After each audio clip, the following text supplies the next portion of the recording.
Bonjour à toutes et tous. Soyez les bienvenus pour ce nouveau webinaire du Club CIC International qui, comme vous le savez, aujourd'hui va parler des modifications que tout le monde connaît sur le trade international et c'est pour ça que nous l'avons appelé le trade change d'air. Avant de vous présenter les intervenants du jour, j'aimerais revenir sur Connexion. Vous le savez, vous l'avez vu sur la vidéo de lancement. Et un certain nombre d'adhérents qui sont parmi nous ce matin, que je salue, sont déjà inscrits à l'événement Connexion qui aura lieu dans 29 jours exactement, au Château Forme Georges V à Paris. Sachez que, évidemment, on a déjà beaucoup d'inscrits, on en est ravis. Il nous reste des places pour les adhérents qui souhaitent nous rejoindre et assister à cet événement Connexion. Vous savez qu'il y aura l'intervention de Dominique Seux, que d'aucuns connaissent. On conclura par Gilles Babinet, le vice-président du Conseil national du numérique, qui interviendra, qui démystifiera l'IA pour vous, chers adhérents. On aura évidemment notre networking organisé, que vous connaissez, qui fait notre succès. Nous aurons aussi 6 ateliers qui est très pratique, qui vous permettront, je dirais, de structurer votre démarche à l'international. Donc, cette journée Connexion, j'insiste, elle est pour vous, elle est gratuite, évidemment, pour vous, chers adhérents. Uniquement, il faut être adhérent du club, hein, pour ceux qui ne le seraient pas encore, pour nous rejoindre. N'hésitez pas à vous inscrire, vous avez reçu nombre d'invitations. Vous savez aussi, pour conclure, que nous aurons 7 de nos représentants CIC lors de cette belle journée. Et vous avez un des 7 présents du 20 mars qui est parmi nous aujourd'hui, c'est-à-dire Mathieu Jouvillard, notre directeur de représentation du bureau de New Delhi en Inde. Voilà. J'ai fait cette présentation un peu rapide de Connexion. On rentre dans le vif du sujet. Donc, comme je le disais, sur ce webinaire où en effet, on connaît il y a pas mal de vicissitudes au niveau du international. Donc, pour en parler ce matin, nos 3 intervenants que je vous présente. Tout d'abord, Abdoulaye Ndiaye, qui est donc le responsable de l'analyse de risque pays chez nous, au CIC. Bonjour Abdoulaye. Bonjour à tous. Nous aurons après Olivier Biles, qui est conseil, qui s'occupe des zones Asie et Océanie chez nous, qui vous parlera de l'Inde particulièrement, et l'un spécialiste de l'Inde, évidemment chez nous, donc notre représentant CIC à New Delhi, Mathieu Jouvillard, qui fera un aparté sur son pays, ce grand pays qu'est l'Inde. Voilà. Juste avant de lancer ce webinaire, simplement vous rappeler que vous pouvez vous poser vos questions aux intervenants dans le chat qui est réservé à cette attention.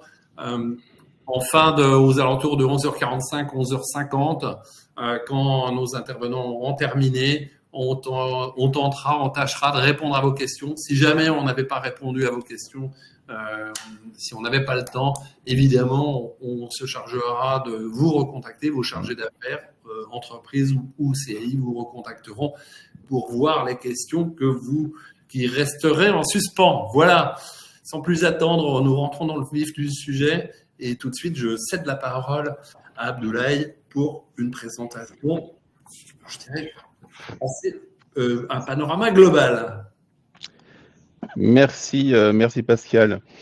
L'idée pour nous aujourd'hui, c'est de vous présenter, distinguer un peu entre le bruit, ce qu'on appelle ce barrage d'annonces incessantes que tout le monde entend aujourd'hui sur les nouveaux tarifs douaniers, dans lesquels il n'y a pas de distinction entre les alliés et les adversaires, et le signal, c'est-à-dire quelle est l'intention de l'administration Trump et quelles sont les implications long terme de sa politique. Donc, on va commencer par un bref panorama global pour montrer un petit peu les prévisions de croissance qui sont un peu remises en question. La situation du dollar aussi, qui est une courroie assez puissante de transmission des chocs en provenance des États-Unis. On verra rapidement pourquoi. Et ensuite, on parlera du trade du point de vue US. On verra en quoi la Chine est vulnérable dans ce contexte de guerre commerciale, en quoi le dérèglement climatique peut influencer les chaînes d'approvisionnement. Et ensuite, avec Olivier et Mathieu, comme le suggérait Pascal, on verra si l'Inde a les moyens de tirer son épingle du jeu dans ce contexte. Donc, les prévisions de croissance, assez rapidement. En fait, ce qu'on voit, c'est que initialement dans l'économie mondiale, on a des pays avancés qui sont en ralentissement assez fort, on le voit sur la zone euro, les États-Unis où c'est beaucoup moins prononcé puisqu'on est dans des prévisions de croissance supérieures à 2%, et des pays émergents en voie de développement qui sont en phase de rattrapage où généralement la croissance est plus importante. Ça, ce sont les prévisions du FMI. Et qu'on voit par région, on voit bien qu'aujourd'hui, la zone euro est à la traîne, les États-Unis s'en tirent beaucoup mieux, l'Afrique subsaharienne, l'Amérique latine et les pays émergents et en développement d'Asie sont les plus dynamiques, sachant que là-bas, l'Inde, comme on le verra tout à l'heure, a la croissance la plus élevée de ces économies.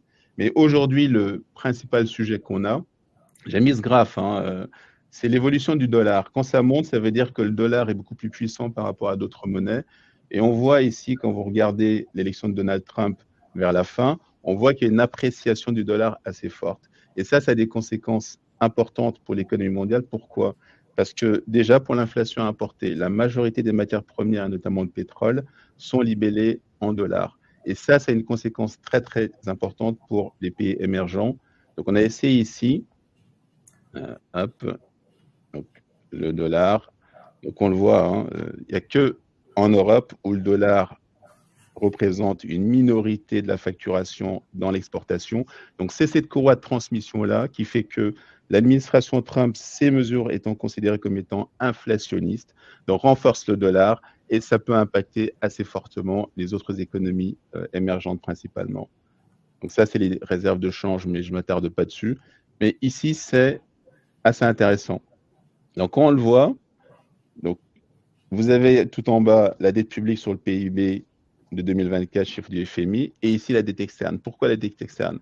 Pour beaucoup de pays émergents, elle est libellée en dollars. Donc si le dollar s'apprécie et est élevé, que se passe-t-il? La dette est beaucoup plus élevée. Si en plus de ça, la dette publique de ces États est élevée, ils ont beaucoup moins de moyens de répliquer face à un ralentissement économique, de faire des subsides pour lutter contre l'inflation, et en réalité, de contenir les effets de la guerre commerciale de Donald Trump. Donc aujourd'hui, cet élément du dollar et de la force du dollar est un élément très important dans ce contexte de guerre commerciale. Mais on va venir un peu plus en détail sur ce qui va se passer en 2025, ce qu'on appelait le bruit et le signal. Le bruit, annonce incessante, le signal, qu'est-ce qui se passe et quoi les tendances long terme sur le trade. Tout d'abord, ce qu'on appelle un nouveau consensus de Washington, ça veut dire quoi? Ça veut dire que jusqu'à présent, les institutions qui étaient comme l'OMC, les Nations Unies, le FMI, la Banque mondiale, sont en train d'être mises de côté au profit d'une sorte de bilatéralisme où l'intérêt America First, comme dit notre ami Donald Trump, où les intérêts des États-Unis deviennent prépondérants. Premier sujet. Second sujet, on a une question de sécurité nationale avec l'intelligence artificielle, comme vous l'avez vu, pour ce qui s'est passé avec la Chine, avec DeepSeek. Aujourd'hui, les États-Unis ont besoin d'une hégémonie dans l'intelligence artificielle, les nouvelles technologies, notamment sur le plan militaire, et pour ça, elles sont prêtes à contenir l'émergence de la Chine. La Chine, qui est en réalité le prisme à travers lequel toutes les décisions stratégiques aujourd'hui sont prises à Washington. On pourrait même spéculer sur le fait que les négociations sur la paix en Ukraine aujourd'hui qui se passent entre la Russie et les États-Unis en Arabie Saoudite, sans l'Europe et sans le principal concerné, l'Ukraine, sont une façon de contenir un petit peu la Chine dans le grand ordre des choses. Donc, maintenant, que disent les Américains eux-mêmes sur les intentions de Donald Trump? Scott Bessent, c'est le secrétaire au Trésor. C'est quelqu'un qu'on pourrait appeler un modéré dans l'administration de Donald Trump. D'après lui, il y a 3 objectifs. Le premier, ce serait de mettre fin à des pratiques commerciales déloyales. L'idée étant de faire ce qu'on appelle le reshoring, de rapatrier une partie des industries aux États-Unis et donc de créer des emplois sur la base électorale de Donald Trump. Augmenter les revenus de l'État fédéral, et ça, c'est un élément assez important. Pour financer l'extension des réductions d'impôts de 2017, certains prévoient que le déficit budgétaire américain pourrait atteindre plus de 5 000 milliards de dollars. Il y a quelques jours, le Sénat a déjà augmenté le plafond de la dette de 4 000 milliards. Donc ça, il faudra le financer. Et l'idée, c'est que les tarifs douaniers permettent de financer une partie des déficits. Le troisième, c'est utiliser les tarifs douaniers comme levier de négociation. Donc, on a entendu ces derniers temps, notamment sur le Canada et le Mexique, qui étaient 2 cibles totalement inattendues pour lutter contre le fentanyl et l'immigration clandestine. Donc, est-ce que c'est un prétexte et ça permettra à ces États-là d'éviter les tarifs douaniers? Ce n'est pas certain, puisque de toute façon, le traité actuel USMCA devait être négocié en juillet 2026. Donc, ce sont ces trois intentions qui sont affichées aujourd'hui.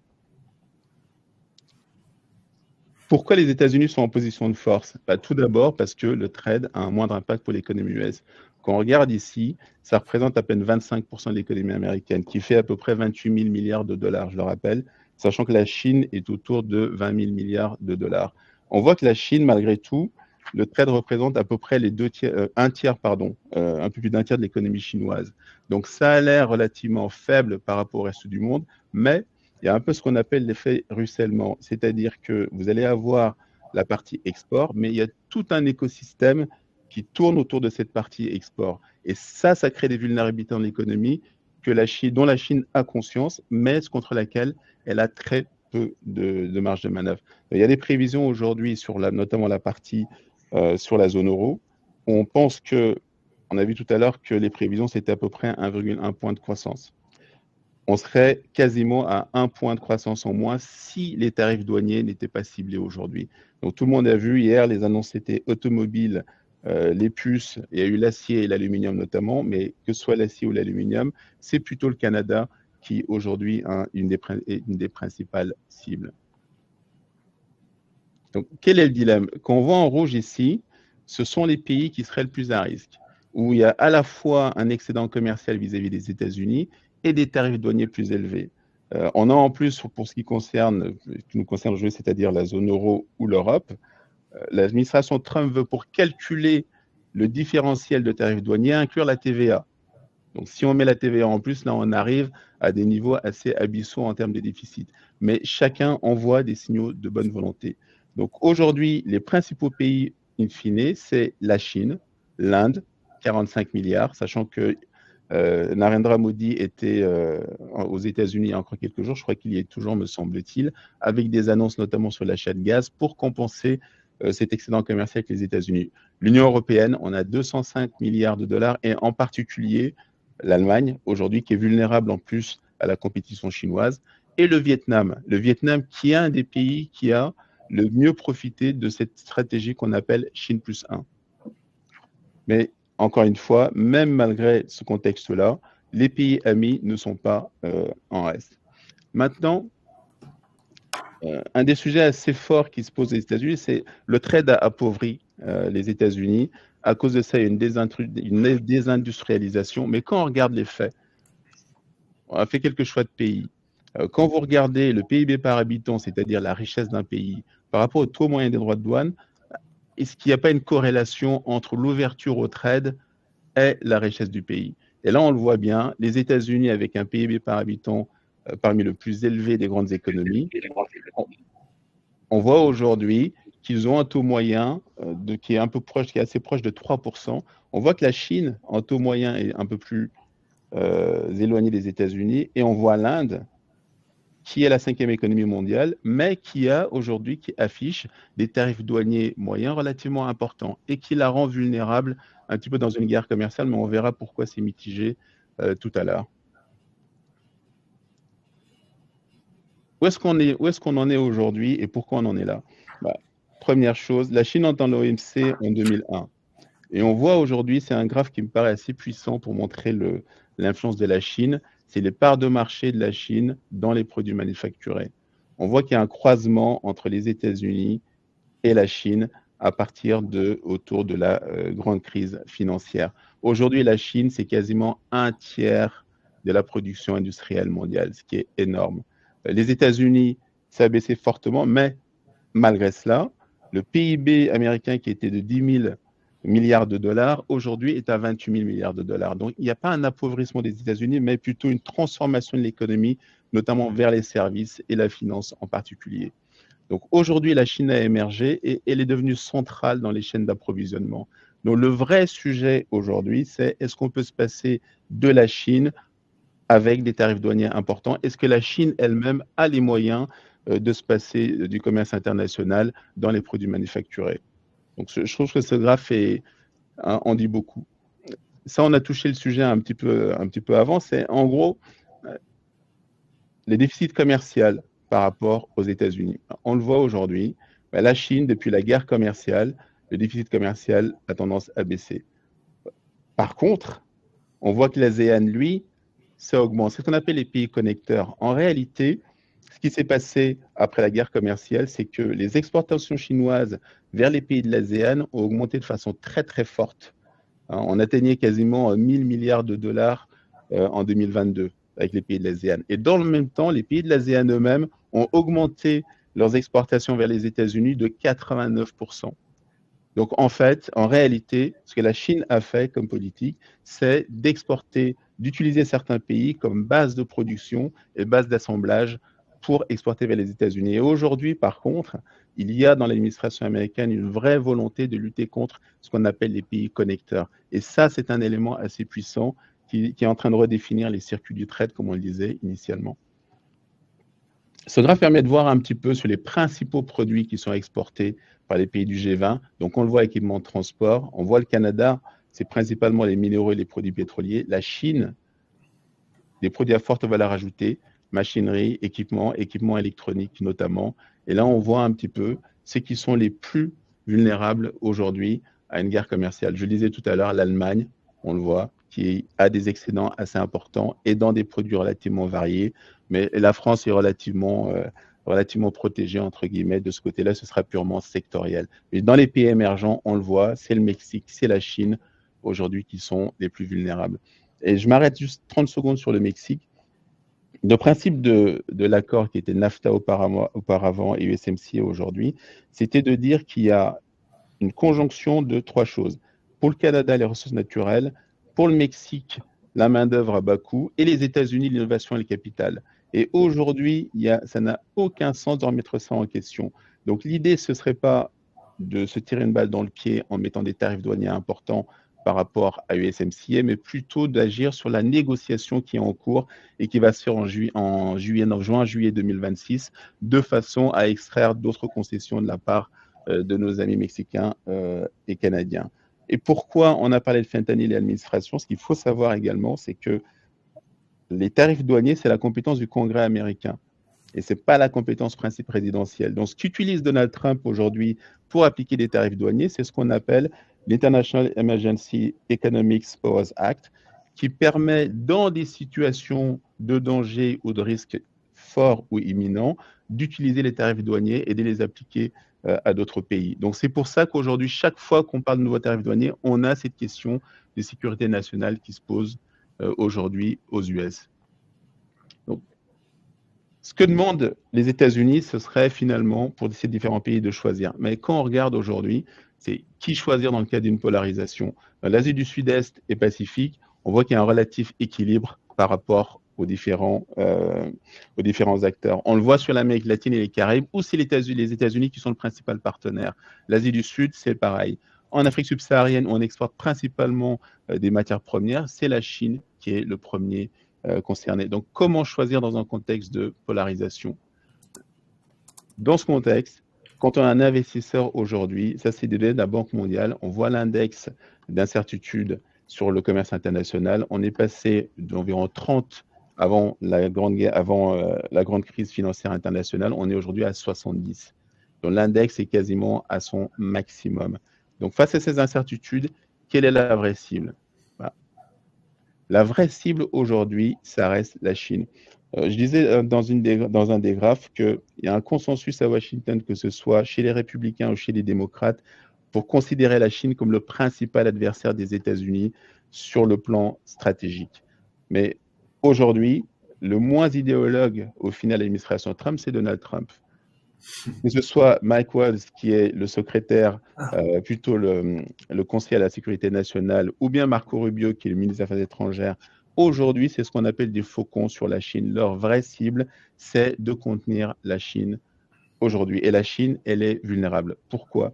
J'ai mis ce graphe pour montrer un petit peu à partir de 2001. La Chine, c'était 1000 milliards de dollars de PIB.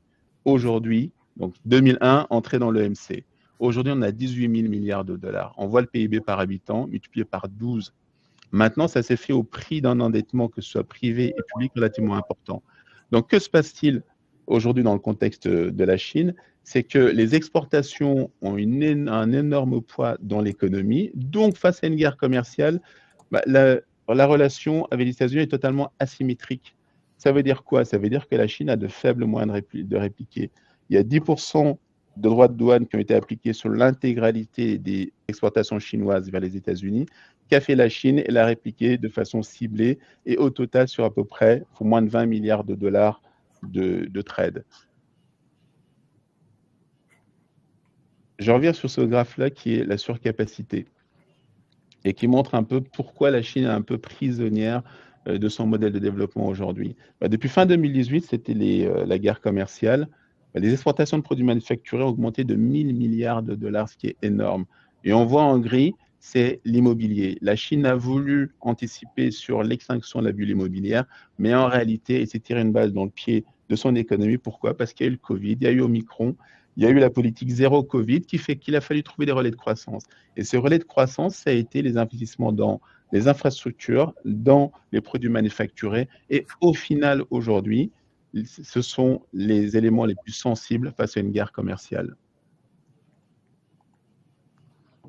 Est-ce qu'elle a des moyens de répliquer? Bon, le tableau est un peu abscon, mais finalement, ce que ça veut dire, c'est quoi? Lorsque ça monte, c'est que le yuan, la monnaie chinoise, se dévalue. Une bonne partie, et quand on le voit ici en 2018, une bonne partie des tarifs douaniers a été impactée par la dévaluation de la monnaie, c'était du yuan. Mais par contre, sur 10%, ça peut fonctionner. C'est ce qui a été anticipé quand on voit la dernière flèche rouge. Par anticipation, le yuan a été dévalué puisqu'elle est administrée par la Banque centrale chinoise. Donc, on a laissé le yuan se déprécier de façon à gagner en compétitivité. Mais si on va jusqu'au bout de la logique américaine qui est 60% de droits de douane avec des minima et la fin de ce qu'on appelle les exemptions sur les droits de douane sur les produits de minimis, c'est-à-dire inférieurs à 800 dollars, aujourd'hui, l'idée c'est de mettre fin à tout ça. La Chine aura de faibles moyens de répliquer. Mais surtout, même si elle acceptait des concessions aujourd'hui, la réalité c'est que le risque directionnel chinois est extrêmement élevé. Pourquoi? Parce que une bonne partie de l'administration américaine aujourd'hui veut pousser au découplage par rapport à la Chine, ou en tout cas ce qu'on appelle en Europe avec Ursula von der Leyen le dérisking. Dérèglement climatique, là encore, on a vu le canal de Panama, des relations assez sévères, mais j'insiste plutôt là-dessus sur l'Arctique. Pourquoi on parle du Groenland envers le Groenland? Pourquoi les négociations avec la Russie également aujourd'hui? C'est que sur l'Arctique et la fonte des glaces, aujourd'hui, ça ouvre de nouveaux circuits de traite qui peuvent raccourcir très très fortement les délais de navigation. Et en plus, il y a ce qu'on appelle le détroit de Malacca par lequel 80% des importations d'énergie chinoise transitent, en tout cas de pétrole.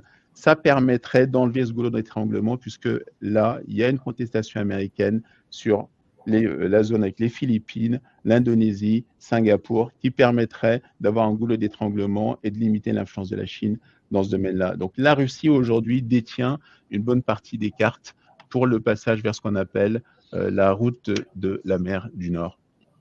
Donc influence du dérèglement climatique également sur la direction des circuits d'approvisionnement. Quelle est la finalité au final? Les chiffres des Nations Unies disent que c'est le friendshoring. Le friendshoring, c'est quoi? C'est mettre la production vers ses alliés géopolitiques.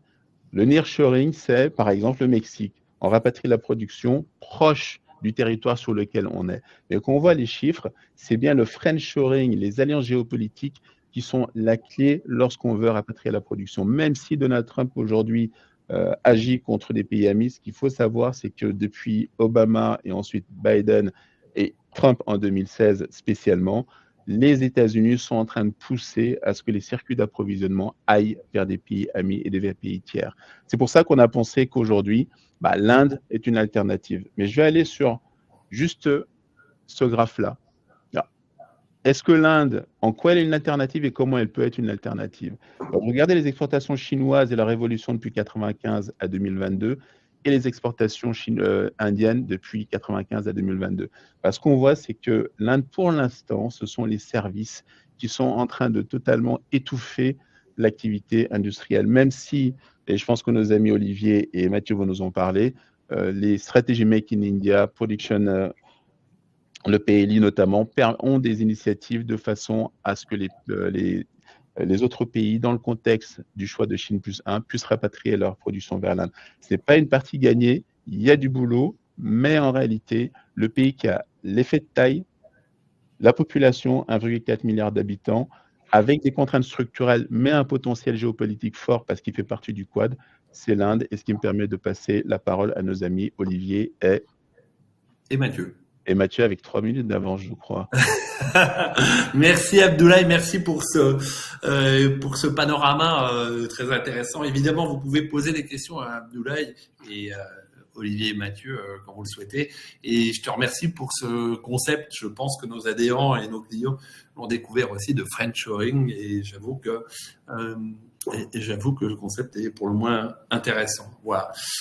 Comme tu le disais, on va passer la parole à Olivier maintenant, Olivier Baes, qui va nous présenter justement ce que nous, le groupe Crédit Mutuel CIC, nous faisons avec l'Inde. Je t'en prie, Olivier, à toi la parole. Ouais. Bonjour, donc en introduction, nous allons faire un bref point sur les relations bilatérales économiques franco-indiennes. La tendance est une résorption du déficit commercial en défaveur de la France, revenu d'un pic de 3 milliards en 2022 à 300 millions en 2024. L'aéronautique est toujours le secteur d'exportation majeur de la France en Inde et représente plus de 50% des exportations françaises vers l'Inde depuis plusieurs années, notamment avec les livraisons d'Airbus A350 à Air India l'année dernière. Hors secteur aéronautique, les exportations de matériel électrique se positionnent comme le troisième poste d'exportation, avec une part modeste, proche de 5% des exportations. Le déficit commercial entre la France et l'Inde reste principalement alimenté par les produits pétroliers et raffinés, qui représentent 20% du total des importations. Cette progression continue d'être alimentée par l'effet d'aubaine lié à l'embargo européen sur les produits raffinés russes, entraînant un détournement du flux pétrolier russe vers l'Inde. Enfin, donc, les équipements de télécommunications se hissent désormais au troisième rang des importations, reflétant l'essor de l'activité de production de smartphones en Inde. Concernant le système bancaire indien, donc les lignes de crédit que le CIC dispose sur plusieurs banques indiennes, donc le secteur bancaire indien compte 21 établissements publics, donc avec une part de marché de 70%. Les établissements publics sont très soutenus par l'État, donc il a déjà injecté au total plus de 40 milliards de dollars. Il y a également le même nombre de banques nationales privées et environ une quarantaine de banques étrangères. Donc, par contre, en termes de part de marché des actifs, les banques étrangères ne représentent que 6% des actifs. Il y a une consolidation importante entre 2019 et 2020 avec la fusion de plusieurs banques. D'autres mouvements similaires pourraient également en suivre, mais pour le moment, il n'y a aucune échéance n'a encore été précisée, ni par le régulateur, ni par le gouvernement. En termes de... le secteur bancaire est quand même resté très dynamique, avec une croissance des crédits de 17% en fin 2023.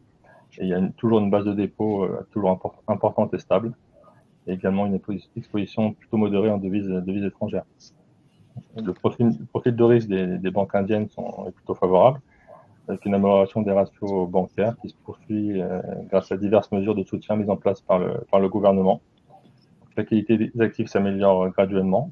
Le taux de change douteuse est passé de 4%, est aujourd'hui à 4%, alors qu'il était à 11% il y a 4 ans. La capitalisation du secteur s'est également améliorée au fil des ans, suite notamment aux injections de capitaux de l'État. Et la rentabilité des banques reste relativement acceptable. Donc nous disposons, donc le Crédit Mutuel fédéral dispose de lignes sur 16 banques indiennes, donc 11 banques publiques, 5 banques privées, qui sont parmi les plus importantes du pays, afin notamment de permettre de vous accompagner sur de nombreux établissements. Nous sommes aussi en relation régulière avec ces 16 banques, que ce soit au siège ou également à travers notre bureau de représentation à Delhi. Donc, sur l'Inde, quelle est notre capacité d'intervention? Donc, nous intervenons principalement sur trois types de produits. D'une part, la confirmation de l'aide de crédit avec ou sans financement, de produits court terme. La majorité des grandes opérations que nous effectuons sur l'Inde sont effectivement des confirmations de crédit documentaire à court à moyen terme, 2-3 ans, que ce soit paiement à vue ou différé, avec ou sans escompte. compte tenu des taux d'intérêt dans le pays, donc aujourd'hui le taux directeur en Inde est de 6,25 contre 3% en zone euro. Un axe de développement intéressant pourrait être la confirmation de LC avec post-financement, donc jusqu'à 3 ans, afin de faire bénéficier aux importateurs indiens de taux plus intéressants en Europe. On est également actif sur les financements moyen et long terme, donc plus de 3 ans, principalement avec les crédits acheteurs. Les crédits acheteurs, c'est un crédit consenti directement par la banque à un acheteur étranger, que ce soit corporate ou État, pour financer un contrat d'exportation, donc permettant à l'entreprise exportatrice d'être réglée au comptant. Et ce crédit donc, bénéficie d'une assurance délivrée par BPI Assurance Export. Pour le moment, l'Inde a encore peu recours au crédit acheteur, à l'exception de financement du nucléaire. Donc, les grandes opérations avec financement sont plutôt rares pour l'exportateur français, mais existent tout de même, notamment dans l'énergie renouvelable avec les panneaux solaires et la défense. Donc, le potentiel reste important. Le secteur des énergies non renouvelables en Inde est porteur, ainsi que le secteur de la défense, qui représente près de 13% des dépenses et qui est en hausse de 10% par rapport au budget précédent. Nous sommes également actifs sur les rémissions de garantie, donc nous sommes partenaires privilégiés avec de nombreuses banques locales, donc en particulier avec State Bank of India, Axis Bank, HDFC et ICICI, qui sont les banques avec lesquelles nous travaillons le plus. On peut rejoindre régulièrement donc, pour des émissions de caution de marché. Voilà, merci Olivier pour ces précisions. Simplement, j'ajouterais que lors de connexion dans 29 jours, donc exactement, un des ateliers que vous pourrez suivre, chers adhérents, est évidemment le financement international dont un certain nombre de produits viennent d'être révélés par Olivier juste à l'instant. Voilà. Et donc, on va parler à nouveau Inde et avec notre bureau CIC à New Delhi et son représentant Mathieu Joubillard. Mathieu, je te laisse la parole et faire un point Inde. Est-ce que c'est le nouveau moteur de croissance? Oui, bien sûr, évidemment. Oui, donc il y a aucun doute sur le fait que depuis ces dernières années, le contexte international géopolitique joue clairement en faveur de l'Inde. Il y a un potentiel de croissance très fort aujourd'hui, comme Abdoulaye le faisait remarquer, parmi les économies en développement, l'Inde est celle qui jouit du taux de croissance le plus important. Et on est sur une tendance relativement forte. Depuis pas mal d'années, on est quand même sur une croissance relativement constante. Alors là, ces derniers temps, elle s'est un petit peu ralentie. On a quelques difficultés qui sont conjoncturelles liées quand même aussi au marché intérieur et à la situation indienne. Mais je dirais que globalement, c'est un pays qui est dans une dynamique de croissance forte et qui a tendance à bien rebondir quand elle traverse des crises économiques. Géopolitiquement, l'Inde n'est pas un pays conflictuel, hein, c'est un pays qui est clairement là pour faire des affaires.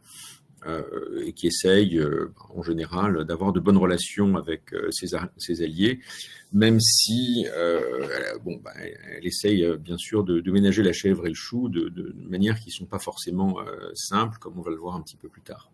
Donc le secteur manufacturier indien se développe très rapidement. On voit aujourd'hui, et je ne me suis pas présenté en détail, mais je vis et je travaille en Inde depuis 1994, donc j'ai vu quand même des évolutions très fortes. Et c'est vrai qu'aujourd'hui, quand on voit que la plus grande usine de téléphone mobile se trouve en Inde, qu'un iPhone sur 7 est produit dans le monde est produit en Inde, des entreprises comme Daikin et Mitsubishi qui veulent investir dans la fabrication de climatiseurs, c'est des choses qu'on ne peut pas s'empêcher de remarquer, parce que c'est vrai qu'il y a jusqu'à 10-15 ans, l'Inde était un pays qui était très fort sur toute la partie software, mais sur la partie industrielle dure, fabriquer des objets, qui était relativement faible, à part les produits textiles, et puis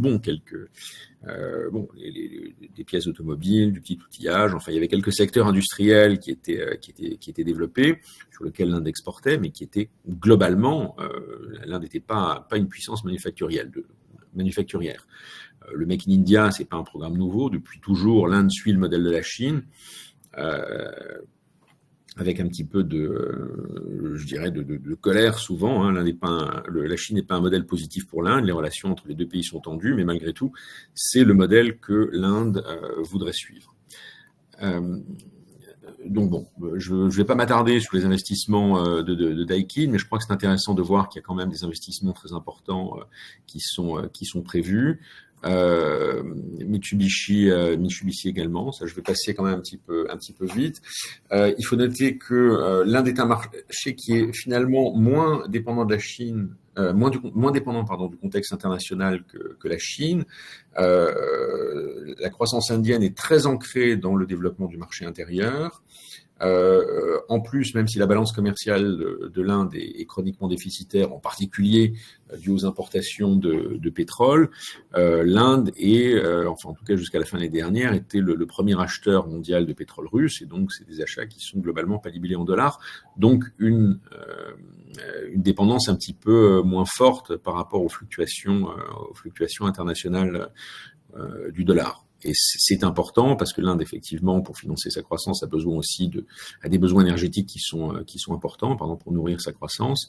Et de plus, l'Inde est une puissance de raffinage puisque la plus grande raffinerie du monde est en Inde. Donc c'est un pays qui raffine du pétrole et qui l'exporte. Et d'ailleurs, qui se prive pas d'exporter du pétrole russe sur l'Europe, du pétrole raffiné, qu'on ne se prive pas d'importer en général. Donc ça, il faut le noter.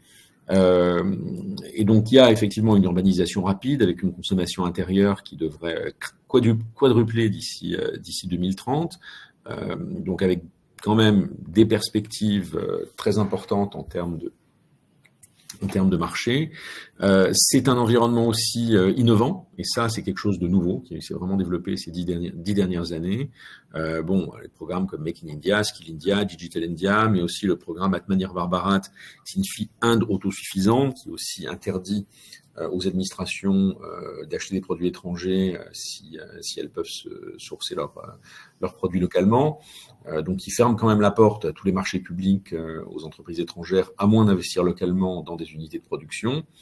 Vous avez le PLI, qui est un programme très important, le Production Linked Incentive, qui a marché sur certains secteurs et qui a échoué sur d'autres, en particulier qui n'a pas marché sur les cellules photoélectriques, mais qui a fonctionné sur pas mal de secteurs. L'idée étant que pour produire, il faut un écosystème. Donc on a un problème de poulet d'œuf, c'est-à-dire que tant que l'écosystème n'est pas là, il n'y a pas de supply chain, on ne peut pas produire en Inde.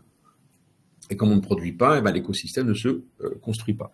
Donc le gouvernement indien a pris le problème par l'autre bout en disant le fait de produire sans écosystème, ça a un coût, et ce coût, on va le subventionner. Donc il y a des budgets importants qui ont été mis sur ce programme, et le gouvernement a encouragé des sociétés, souvent des sociétés d'ailleurs étrangères, mais aussi des groupes indiens, à produire en Inde et subventionne chaque produit, le coût de production de chaque produit individuel pour compenser cette absence d'écosystème.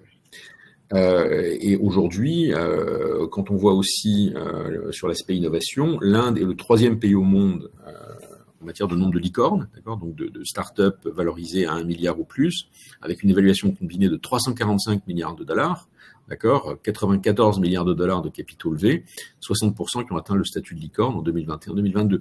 Donc on est sur un écosystème de start-up qui est extrêmement dynamique et qui marche très bien, ce qui n'est pas vraiment surprenant parce que culturellement, les Indiens sont de remarquables entrepreneurs. Alors c'est un pays qui n'est pas sans avoir ses faiblesses, on le sait, des faiblesses sur les infrastructures, la chaîne d'approvisionnement. L'Inde est très à la traîne, ça fait très longtemps que la Chine investit dans ses infrastructures, donc a pris de nombreuses longueurs d'avance. Il y a beaucoup de composants de produits qui sont importés. D'ailleurs, la Chine est le premier fournisseur de l'Inde. C'est pour ça qu'on continue à garder des relations commerciales, parce que l'Inde ne peut pas se permettre de fermer ses frontières à la Chine. Un niveau d'industrialisation qui est pas négligeable. Le taux de robotisation en Inde reste faible. Mais bon, on a quand même, c'est un pays qui a une base industrielle qui est relativement bonne, et surtout dans certains secteurs. Par exemple, l'industrie automobile est très, très développée, mais enfin, ça peut quand même encore se développer, se moderniser. Il y a un certain nombre d'industries qui gardent quand même un niveau d'automatisation faible parce que ça les aide à garder aussi un avantage concurrentiel sur d'autres pays. À partir du moment où vous automatisez votre chaîne de production, finalement, les coûts de production sont un petit peu les mêmes que vous produisiez en Europe ou en Inde. Donc, ils continuent aussi à produire pas mal à la main. C'est un certain nombre d'avantages en termes de coûts, mais ça n'a pas bien sûr que des avantages. Intégration dans le commerce mondial, donc une part importante des exportations indiennes sont des produits peu transformés, plus faible valeur ajoutée, et la part des produits manufacturés à forte technologie est inférieure à celle de la Chine ou du Vietnam, qui sont quand même des économies plus petites, mais plus performantes sur certains secteurs. Alors, ça, le gouvernement indien le sait, l'Inde progresse vers une industrie 4.0, donc moderne, vraiment plus modernisée, plus automatisée, avec un potentiel très important dans les technologies émergentes, cherche à développer son écosystème de chaîne d'approvisionnement, et pour ça, le système des Production Linked Incentives est une des chevilles ouvrières de ce process. L'obtention des autorisations gouvernementales devient moins fastidieuse, et ça dépend aussi d'État à État, mais parce que c'est un sujet qui est géré par les gouvernements locaux dans les États. Mais on a certains exemples qui sont extrêmement positifs, et d'ailleurs on avait invité dans un précédent webinaire avec le club CIC International le patron de la société Monin, qui avait fait état de ses expériences au Telangana qui étaient vraiment très très positives, des parcs industriels qui facilitent les implantations industrielles. Pardon. Voilà. Donc j'arrive au bout de mon temps de parole, et pour une fois je vais rester dans les temps. Mais je pense que c'est important quand même de conclure, de dire que, en particulier pour les entreprises françaises, l'Inde est un pays qui fait peur, mais que dans les stratégies de diversification de Chine plus 1, l'Inde est sans aucun doute une alternative de premier plan, si ce n'est la première, simplement parce que vous avez quand même un capital humain extraordinaire, avec des gens qu'on peut recruter, ou des partenaires qu'on peut trouver, avec qui on peut très bien travailler, si tant est qu'on prenne en compte les différences culturelles et qu'on se fasse bien accompagner sur le marché. Dans les stratégies de diversification de sourcing qui comprennent l'Inde, c'est aussi un accès privilégié sur un marché qui reste quand même protectionniste. Donc ça veut dire que produire localement, c'est un accès sur un marché en forte croissance et qui tient ses promesses. D'accord, on a beaucoup de success stories en Inde, et c'est un pays dans lequel finalement, si on travaille bien, avec rigueur, de manière professionnelle, les résultats sont au rendez-vous de manière finalement très régulière. Donc c'est un marché qui est complexe, mais pas compliqué, et qui présente quand même beaucoup d'opportunités, et qui va vraiment dans le sens de l'histoire. C'est-à-dire qu'aujourd'hui, entre la guerre commerciale entre la Chine et les États-Unis, le rapprochement de la Chine de la Russie dans le contexte de la guerre en Ukraine, la fin effectivement du multilatéralisme, on se retrouve dans une situation qui est très propice au développement du marché indien, et qui demande aussi de se diversifier face à la Chine. Donc là, on est vraiment sur une opportunité de premier plan. Merci. Et merci messieurs, merci pour vos interventions, en plus dans un timing tout à fait remarquable, et puisqu'il est 11h45 et on peut passer aux questions de nos clients et de nos adhérents. Donc je vais commencer peut-être par la première par ordre, et puis vous pouvez intervenir à votre gré. Est-ce que c'est Bérénice qui nous demande? Est-ce que, je pense que ça s'adresse à Abdoulaye, est-ce que vous pourriez développer l'idée que les États-Unis sont moins impactés par le trade que les autres régions du monde? Pourquoi? Est-ce dû à la force de son marché intérieur? Abdoulaye? Parfait. Est-ce que vous m'entendez? Oui, c'est exactement ça. Le jouet de la couronne de l'économie américaine, c'est le consommateur américain. La consommation intérieure, c'est 70% du PIB américain, et le trade ne représente que 25% à peu près de l'économie. En 2024, si mes souvenirs sont bons, le déficit commercial américain, c'est 1 000 milliards de dollars. Donc aujourd'hui, si les tarifs douaniers sont appliqués, en réalité, ceux qui vont le plus subir ces tarifs douaniers, ce sont les partenaires commerciaux qui soit doivent adapter leurs prix, ou alors se tourner vers d'autres marchés de façon à contourner ces droits de douane. Donc c'est la principale raison. Taille du trade d'une part, force de la consommation intérieure d'autre part. Et enfin, 1 milliard de déficit. Demain, si vous mettez 25% de droits de douane et même 10% de droits de douane, ça fait pas mal de rentrées financières dans les caisses, dans les coffres américains. Donc, c'est la raison pour laquelle aujourd'hui, tout le monde pense que les États-Unis seront les moins impactés par une guerre commerciale. Ça ne veut pas dire que l'effet sera que positif. J'ai parlé d'inflation tout à l'heure, de l'appréciation du dollar. Ça crée aussi des problèmes de compétitivité pour certains produits américains. Donc, mais dans les estimations, sur la majorité des grands pays, c'est les États-Unis qui seraient impactés autour de moins 0,2%, sachant que les prévisions étaient déjà une croissance américaine largement supérieure à celle des autres pays avancés, puisqu'on était au-dessus de 2. Oui, très, très clairement. Chroniquement, l'économie US est toujours déficitaire en termes de commerce extérieur et profite de sa croissance interne et notamment des services, avec une part de services qui est toujours très forte, hein, et d'ailleurs qu'on connaît par nombre de grands, et notamment dans le digital, de grands groupes US chez nous. Non, mais totalement. Je rajoute juste, et c'est intéressant ce que tu dis, Pascal, parce que ce qu'on oublie en réalité, c'est que au-delà de la balance commerciale, parce qu'on parle que de la balance commerciale de marchandises, et c'est pas neutre, parce que sur les services, par exemple, les États-Unis ont une puissance relativement hégémonique. On pense à Microsoft, on pense à Google, etc. Et en Chine, le chiffre d'affaires des multinationales américaines, c'est estimé à plus de 400 milliards de dollars. Ça veut dire que ce qui va être impacté, c'est de façon ciblée, peut-être Apple, peut-être General Motors, même s'ils ont perdu des parts de marché, Volkswagen, si jamais il y a une guerre commerciale avec l'Europe. Donc, ce sera plus ciblé, mais ils ne sont pas invulnérables.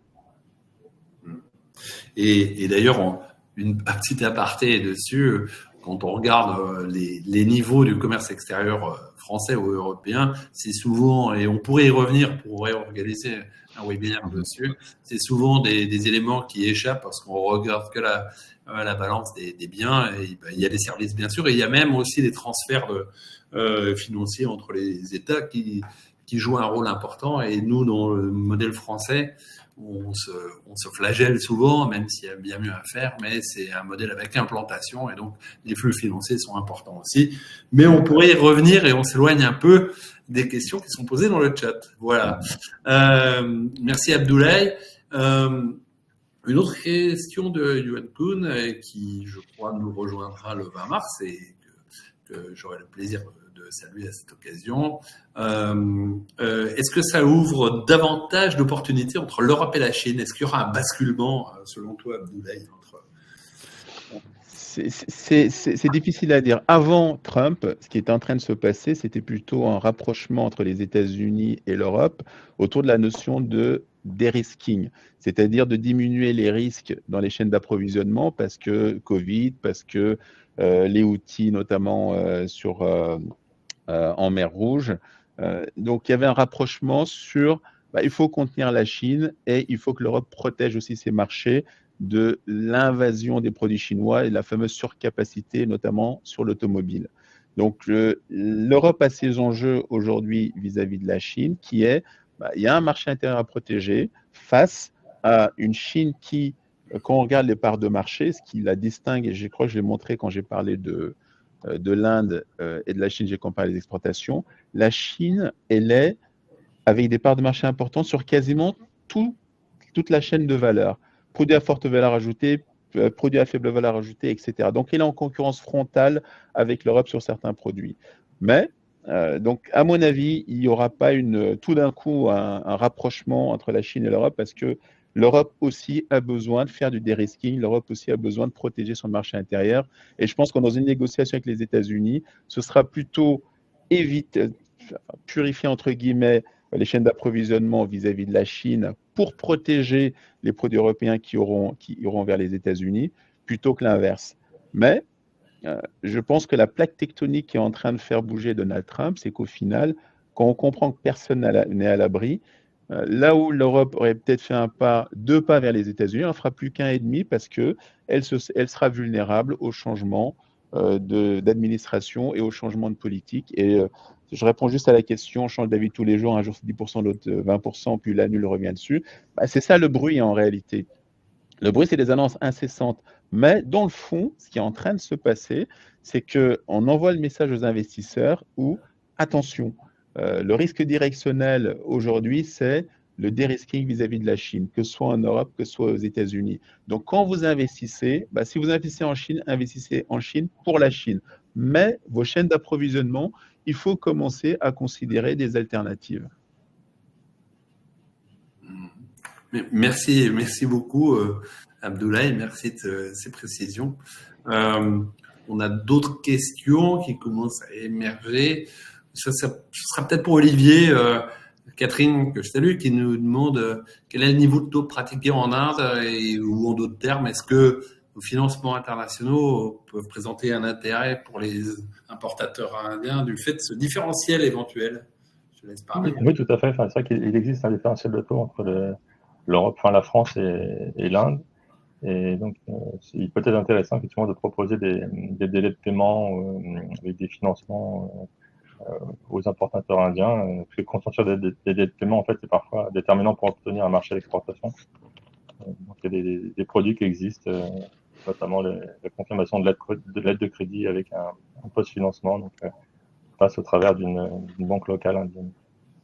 D'accord. Et quel est le niveau, Catherine dit, quel est le niveau de différentiel aujourd'hui entre les taux européens et indiens, à peu près? Aujourd'hui, les taux directeurs, le taux directeur en Inde est de 6,25. En zone euro, on est autour de 3%. Donc, ça donne déjà un ordre de grandeur. Bien sûr.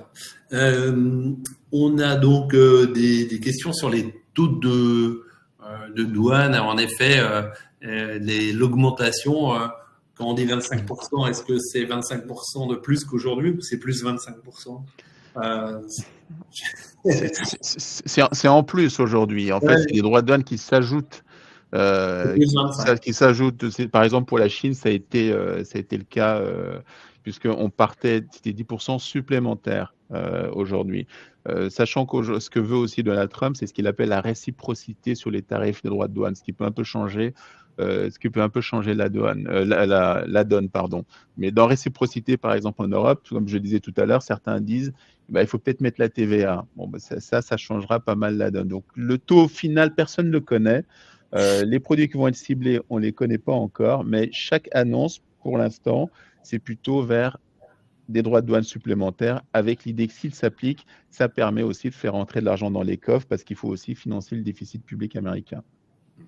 Absolument. Et puis, Brice le disait, il y a des changements. En effet, les foucades de Trumpistes font que du jour au lendemain, on peut revoir. Je pense que, je ne sais pas ce que vous en pensez, mais il faut bâtir une stratégie sur d'autres éléments que cela, même si c'est des éléments de marché qui sont importants et lourds, indéniablement, on ne va pas dire le contraire, mais il faut baser sur d'autres éléments parce que sinon on ne peut pas suivre ces foucades où, comme vous le dites, le lundi c'est vert, le mardi c'est blanc, le mercredi c'est rouge et ainsi de suite, quoi. Et on passe par toutes les couleurs de l'arc-en-ciel, donc il est délicat de faire une stratégie dessus.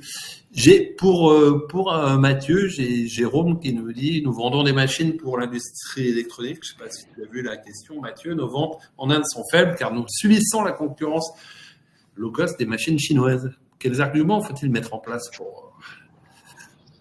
ce marché? Alors, je vous invite à nous rejoindre et à rencontrer Mathieu le 20 mars ou à une autre occasion, et d'évoquer le sujet avec lui. Mais je laisse Mathieu répondre. Absolument.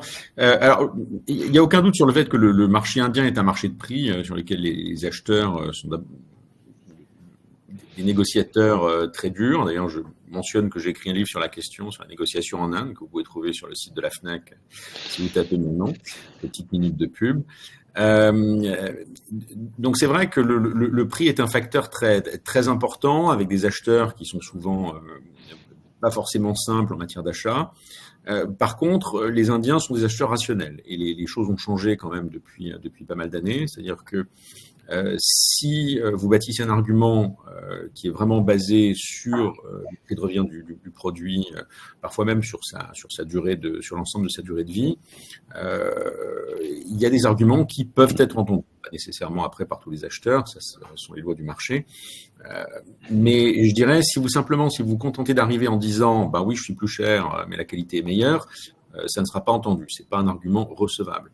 Par contre, si vous chiffrez la qualité en disant, bah voilà, en taux de, par exemple, en taux d'arrêt, en temps d'arrêt de nos machines sur un an d'activité, bah on est 30% plus bas que nos concurrents chinois.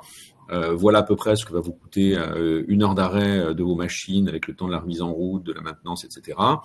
L'impact que ça peut avoir sur vos ventes, et voilà l'impact qu'effectivement la qualité peut avoir sur votre activité, de mettre un chiffre sur tout ça, et dire voilà, bah, le produit le moins cher n'est pas forcément le moins cher, et nous, on a une qualité supérieure, et donc le différentiel de prix se justifie.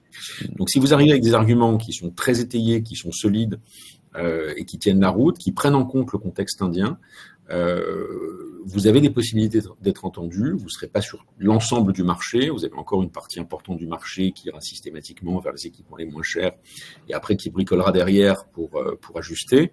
Mais sur les acheteurs sérieux, vous trouverez une oreille. Donc il faut une vraie stratégie sur l'Inde. Il faut bien faire son travail à la maison. C'est pas à eux de vous apprendre de quoi ils ont besoin et quelles sont les conditions du marché indien. C'est à vous de faire une étude en amont pour savoir quels sont les avantages de vos produits sur le marché indien. Et si vous arrivez avec une offre qui tienne la route, qui soit rationnelle, c'est-à-dire si l'achat se justifie, les Indiens l'achèteront. Merci Mathieu, merci pour cette réponse précise. Et Jérôme, vous savez qu'avec CIC d'Export et notre bureau de New Delhi, vous pouvez nous contacter pour imaginer ensemble justement une stratégie à adopter pour ce grand et beau marché. Voilà, et je voulais juste moi rebondir sur les relations entre l'Inde et la France. J'ai été très frappé de voir que lors du dernier sommet de l'IA, vous l'avez certainement remarqué, c'était un sommet co-animé par l'Inde et la France. Est-ce que ça veut dire que désormais, je dirais, il y a une vraie volonté des deux pays d'être, je dirais, main dans la main? Est-ce que ce serait une éventuelle diversion par rapport au marché classique et au foucade, encore une fois, de certains grands acteurs? Mathieu, ton sentiment? Oui, mais il n'y a rien de nouveau. C'est-à-dire que la relation franco-indienne est une relation de très grande qualité et depuis longtemps. Elle n'a fait que s'améliorer. Je dirais la France a soutenu l'Inde sur un certain nombre de grandes causes depuis leurs premiers essais nucléaires, durant lesquels on aurait été un peu ridicule de pointer un doigt, il faut quand même bien le dire. Donc on les a quand même soutenus. On les a soutenus sur l'obtention d'un siège permanent au Conseil de sécurité de l'ONU, qui n'a pas abouti, mais enfin la France les a toujours soutenus. Sur la création du G20, sur enfin tout un tas de questions très importantes pour les Indiens. L'Inde a toujours trouvé auprès de la France un allié solide et fiable. On est un fournisseur très important aussi de l'Inde sur les marchés de défense et d'aéronautique. Notre approche aussi des marchés défense est une approche appréciée par les Indiens parce que c'est une approche qui respecte la souveraineté du pays. On n'arrive pas en disant ah bah oui on vous vend des armes mais si vous faites ceci, si vous faites cela, vous n'avez plus le droit de les utiliser comme peuvent faire certains, ou bien on vous fournit plus de pièces détachées, ou des choses comme ça. Donc là, je dirais la qualité de la relation a toujours été excellente. On avait déjà au niveau de la COP 21 créé ensemble une organisation onusienne, la Solar Alliance, l'Alliance solaire internationale.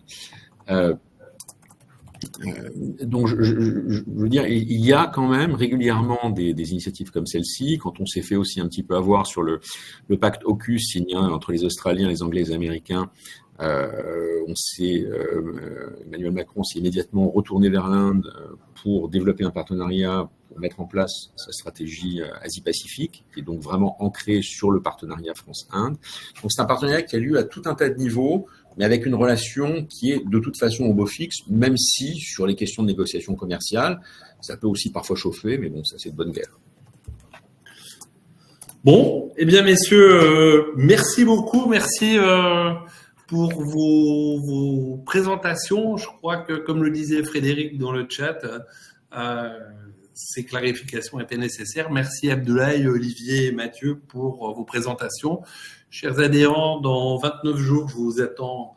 Il y a déjà beaucoup d'inscrits, mais je vous attends nombreux et j'en ai vu parmi les gens qui y assistaient aujourd'hui et qu'on reverra avec plaisir le 20 mars. N'hésitez pas à nous rejoindre pour ceux qui ne sont pas encore inscrits. Il reste encore des places. Et merci à tous. Le 12 mars prochain, un nouveau webinaire de Club CIC International. On va parler du contrôle des investissements directs de l'étranger et sur la zone euro. Voilà. Et restez connectés et je vous dis à très bientôt. Merci beaucoup. Merci à tous. Merci, au revoir. Au revoir. Au revoir.